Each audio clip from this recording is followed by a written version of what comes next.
Vote चोरी हो रही है, सरकार इलेक्शन कमीशन के साथ मिलकर वोट चोरी कर रही है, इलेक्शन कमीशन पे सवाल खड़ा कर रहे हैं। कांग्रेस और कांग्रेस के नेता, खास तौर पर राहुल जी, जब तक इस बात को समझेंगे नहीं कि यहाँ पे वोट चोरी नहीं, उनका जनादेश चोरी हो चुका है भाई।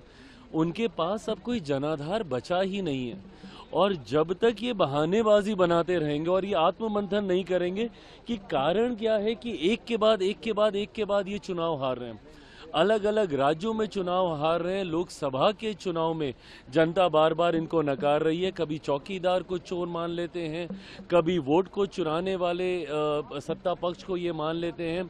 विश्वास इनका किसी संस्था पे बचा नहीं है। जितने भी संवैधानिक स्वतंत्र संस्थाएं हैं, चुनाव आयोग जैसी संस्थाएं, उस पर भी इनका विश्वास नहीं बचा है। तो ऐसे में ये स्वयं को अराजकता की ओर ये लेकर जा रहे हैं।